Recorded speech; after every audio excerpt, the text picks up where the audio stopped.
Would you like to try painting rocks but don't know where to start? Do you lack confidence in your drawing or painting skills, or are you struggling to get an end result you're happy with? Hey everyone, welcome to my channel. My name is Nairi and my aim is to help you improve your art skills so you can create painted rocks that you are proud of. In today's video, I'm going to be showing you how I created this Friends rock.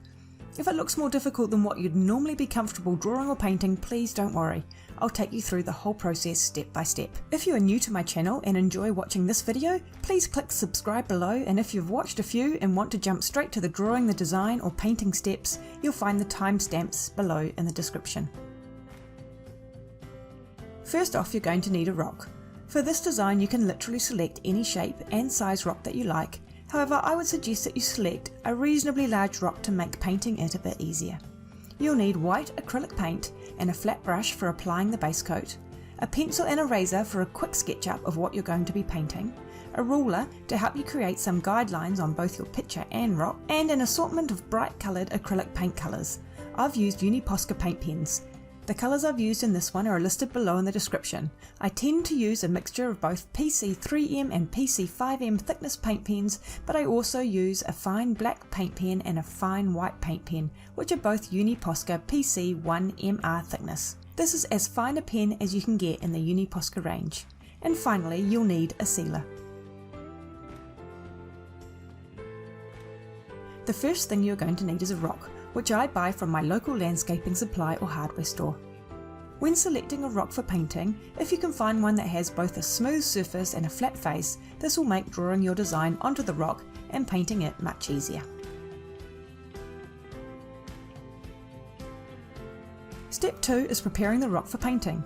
There are two things to do when you are preparing a rock. First, give it a quick wash in warm soapy water. I just use dishwashing liquid and a kitchen scouring pad and then rinse it off and leave it to dry. Once your rock is dry, I recommend applying 2 base coats of white acrylic. This is not essential, but it will make your colours much more vibrant. For this design, I base coat the entire front face of the rock, and I use a flathead brush as this gives you the best result, as it helps to spread the paint smoothly, giving you a nice finish. Before you start applying your base coat, make sure your rock isn't hot from sitting in the sun to dry, as this makes the paint dry too quickly, which will limit the amount of time you have to spread and smooth out the paint. If you are having issues with your base coat drying too quickly, you can always dip your paintbrush in some water to help rehydrate the acrylic paint. Finally, it is really important to let your base coat dry completely before moving on to the design. Step 3 is drawing the design onto the rock. For any design, regardless of how easy it is, I'd recommend doing a quick sketch on paper first to get familiar with it.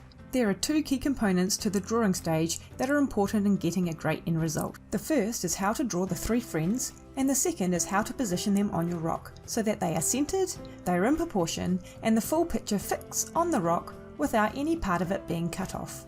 So let's get into the detail on how to draw the 3 friends. First off, let's draw a few lines that are going to be used as guides, as this will make drawing the picture much easier. So draw a horizontal line and then 2 more below it that have roughly an equal space between them. Next, you want to draw yet another horizontal line underneath the lowest line that is roughly half the distance of the others. These are just guides to help you draw the picture, so they don't have to be perfect. Now we are going to draw an oval for a face, which touches the top line and the line below it. And then we're going to put 2 friends on, and we're going to have the sides of their heads touching so that they are positioned on a slight angle. Next, we're going to draw a vertical line down the centre of each face from the top of the oval to the bottom of the oval, and we're going to draw a horizontal line across the centre from the left to the right side of each oval. These lines will be used as guides. In the next segment down, we're going to draw the dresses, which are basically a triangle, where the top point of the triangle starts in the centre of the face and the bottom of the triangle is on the 3rd line down from the top. So if you were to divide the width of the face into quarters vertically, the top of the dress would meet the face roughly halfway between the centre line of the face and the side of the face on each side. So repeat this step 2 more times to draw the other 2 dresses. The bottom section, which is half the size of the others, is for the legs and feet. An easy way is to take the centre line down and then draw a line either side sloping in towards the ankles, and pop some oval shapes on the bottom for feet. And again, you just repeat that for each girl. For the girl in the middle and on the right hand side, I've drawn on sneakers. To do this, draw a curve around the ankle and a couple of lines over the top of the shoe, which are the laces. For the girl on the left hand side, I've put a slightly different shaped shoe on for variety. Again, draw a curve around the ankle, and 2 lines curving from the top of the foot back towards the ankle, and a straight line joining these 2 lines together. The next step is to draw a small curve under the chin of each of the girls. This is to create a neckline for the dress. Start this curve slightly in from the side of the dress so as to allow for the shoulder strap of the dress. Now I draw on a few different details to give each girl's outfit a point of difference. For the girl in the centre, I've added a curved bottom pocket, which is basically a U shape with a horizontal line joining it together and another line underneath. For the girl on the right hand side, I draw a horizontal line slightly up from the hem of the dress and a string of curves along it for a lace type effect. And for the girl on the left hand side, I've added a necklace, which is a string of circles following the curve of the neckline. Now we will draw on their facial features using the guidelines. For all of the girls, their eyes will be positioned on the horizontal centre line about halfway between the vertical centre line of the face and the side of the face. The mouth should be positioned halfway between the horizontal centre of the face and the bottom of the chin, and should be about the same width as the eyes. Finally, draw the nose halfway between the horizontal centre line of the face and the mouth. This is just a small curve. Repeat these same steps for each of the other 2 girls. Now that we have the facial features in place, let's draw on the hair. Use the top curve of the head as the top of the hair. For the girl in the centre, I have drawn a zigzag-like line for the fringe. Next, draw a half circle on top of her head for a bun. For the girl on the left, I have drawn a more chunky fringe.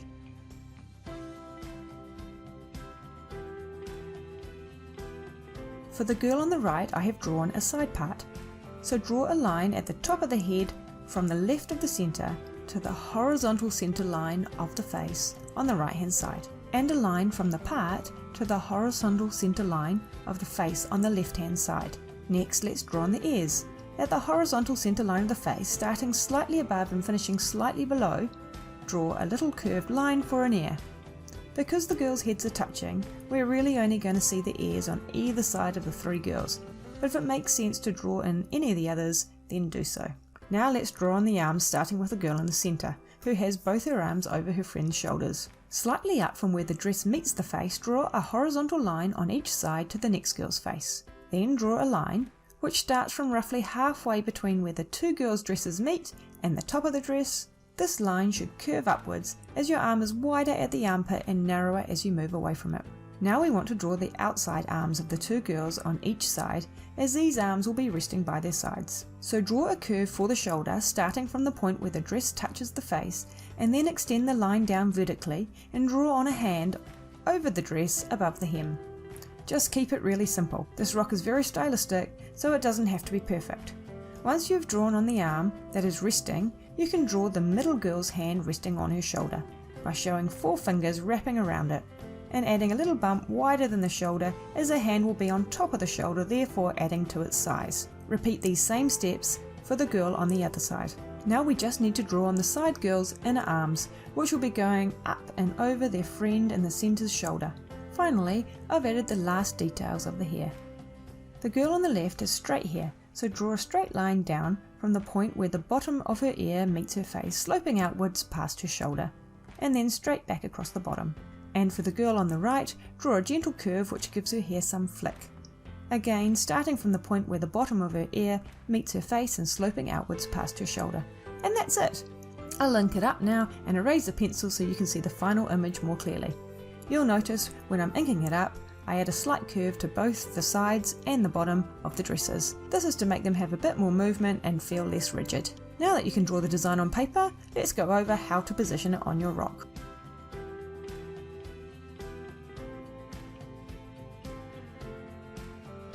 We started drawing this design by drawing some guides onto the paper, so we want to put these same guides onto the rock. We drew a horizontal line and then 2 more below it that had roughly an equal space between them, and another horizontal line underneath the lowest line that was roughly half the distance of the others. So if we count this up, we have 5 equally sized segments, as the 2 larger segments would be counted as 2 halves. So measure the height of the face or area you want to paint on your rock. Mine is about 75mm in total, but the bottom has an edge that curves sharply and will distort any image, and the top is very narrow, so I want to make sure the heads are positioned slightly down from the top. Therefore, I really have about 60mm of usable height on my rock. Whatever your usable vertical height is, divide it by 5 to calculate how big each of the segments should be and draw on your initial guidelines. For my rock, 60mm divided by 5 equals 12. So I'm going to measure and mark segments on my rock with 12mm spacings, and then draw on the initial guidelines with the top 2 segments being comprised of 2 sections and the bottom segment a single section. Finally, draw on a horizontal centre line to guide where the middle of the centre girl's head should be positioned so that the image is centred on the rock. This doesn't have to be an exact centre, as rocks are often an unusual shape, but rather the point which you think your image will look best centered around, and then repeat the same steps as we discussed to draw the image directly onto your rock. The next step is to get on and start painting the rock.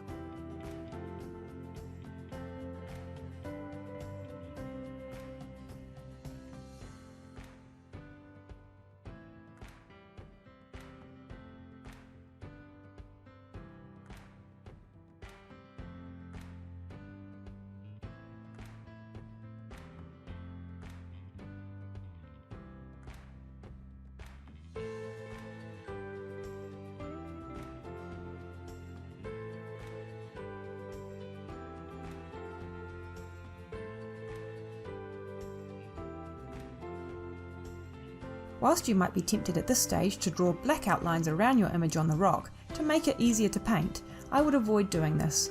Drawing your image in black on your rock with a permanent marker might seem like a great idea, as the paint pens are water soluble and therefore won't lift or smudge permanent marker lines. However, you may find that when you apply your sealer at the end, because it will be solvent based so that it can handle harsh outdoor conditions, it may liquefy your permanent marker, which could result in your black lines bleeding and losing their sharp, crisp edges. An alternative is to draw black outlines with a superfine Posca paint pen. However, this is less than ideal too, as because they are water based, when you go to colour in the image with the other paint pens, you may find they keep picking up black on their nibs and muddying your colours, as well as requiring you to continuously clean off your nibs on paper. So if you can, just stick to using your pencil sketch. This rock has quite a bit of drawing detail, but is an easy rock to paint as all the colours are solid block colours with no shading. I always like to start by using a white paint pen to cover any pencil markings I don't want. This saves time later down the track, as although Posca paint pens are quite opaque, sometimes the pencil lines will show through. So if you lighten them up at the start, it means less coats of colour later on. Make sure you only paint over the lines you don't want. However, don't stress if you do go over some of the lines that you do want to keep, as one coat will not completely eliminate them. I also generally like to start by working from the background to the foreground. The reason for this is because if you are not perfectly accurate with your painting, then as you paint each object that sits in front of that layer, you can easily tidy up any mistakes. But quite honestly, this really doesn't matter and is more of a personal preference. So that the girls aren't floating, I've done a simple background of a plain blue sky and a gently curving hill. Make sure you apply at least 2 coats of each colour so that you get a bright, vibrant and even paint finish. For the background, I've used a PC 5M thickness pen, which I like using for backgrounds as it lays down colour quickly. However, a PC 3M pen will work well too. In general, for rock painting, if you're only going to buy one thickness pen, which is what most people do, I'd recommend PC 3M pens, as they are the most versatile and allow you to do detail. The only downside is that they will take a bit longer when you are filling in a large area. I would also highly recommend having a white and black PC 1MR thickness pen.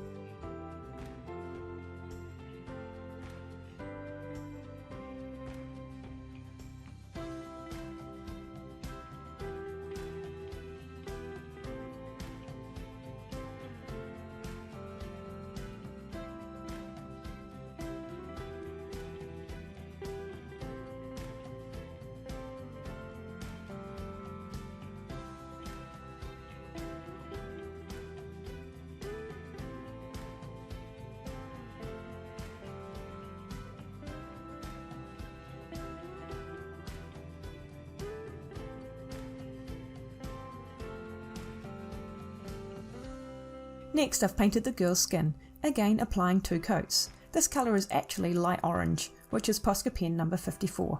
As you can see, beige, which is Posca pen number 45, is also a good colour for Caucasian skin, so select whichever you prefer. If you can, try to paint around the eyes, nose and mouth pencil markings so that you retain these for later, as it will make your black outlining at the end easier. If you're finding it painful to watch paint dry, I use a hairdryer to speed up the process. Posca paint pens do dry very quickly, so just give it a quick blast, as you don't want your rock to heat up too much.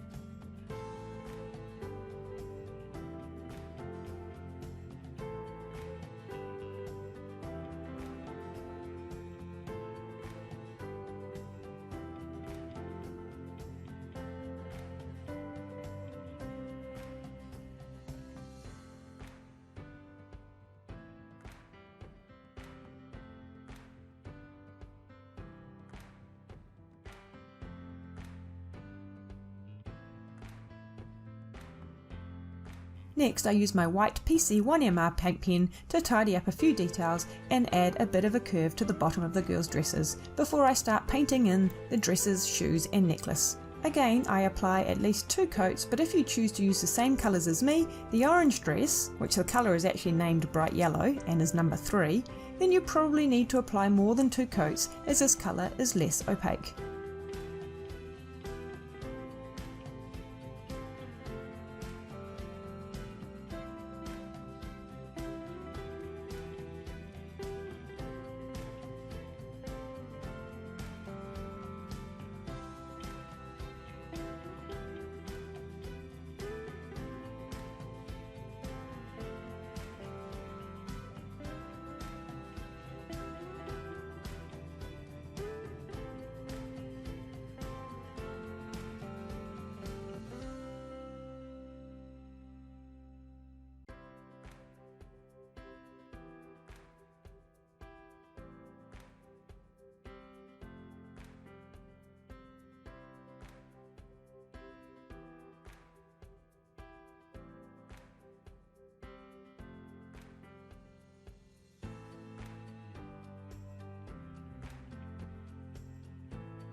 Now I paint the girls' hair.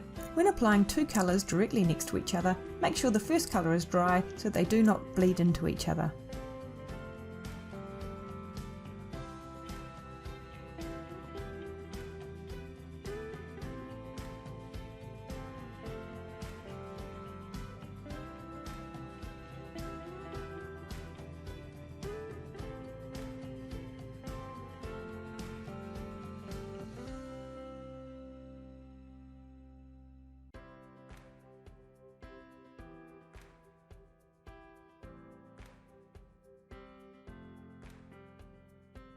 My pencil markings in the hair were showing through the blonde and orange hair, so I've gone back with my PC1MR white paint pen to cover these up, before applying the hair colours back on again. With the blonde hair, I've used a PC5M thickness pen, which is really too thick for this job, so I've gone back afterwards with my skin toned paint pen to tidy it up.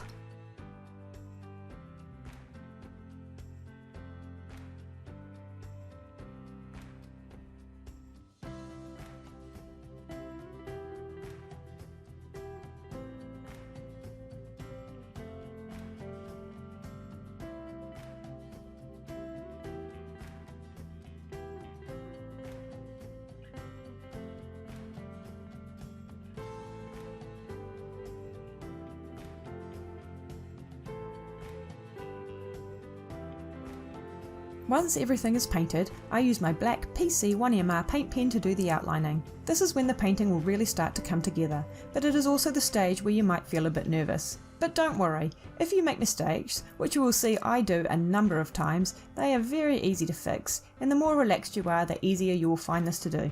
In terms of advice when it comes to black outlining, I'd recommend you move the rock around to whatever position your hand feels most comfortable. I'd also recommend you try to have your hand that is painting gently resting on the table or part of the rock to help stabilise it while you paint. And finally, don't feel like you have to do the whole line in one go. Instead, you can apply shorter black lines, which means you're only painting within a comfortable and controllable range of motion.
If you make a mistake, like me, just wait for the paint to dry and then touch it up with a few layers of the colour you want it to be. You may need to go back over the black line again after this.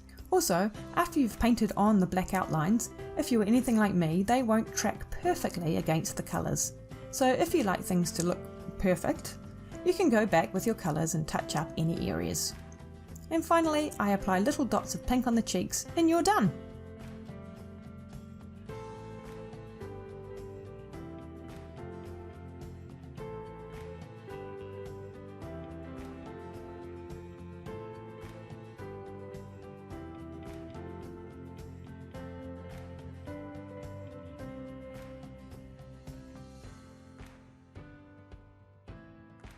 The final step is to seal your rock. Before you put your rock outside in the elements, or inside for that matter, you want to make sure your paint is protected by applying a sealer. I use an exterior grade spray varnish. These should ideally be non-yellowing and have UV stabilizers. Before applying, ensure your paint is completely dry, then I like to apply 2 coats of a gloss varnish over all painted areas. Make sure you apply the sealant outside where you're well ventilated and have a clean, dry, non-fluffy drop cloth underneath. If you can apply light coats, this will avoid the varnish from running. And that's it. If you've enjoyed this video and want to see more, please click like and the subscribe button below.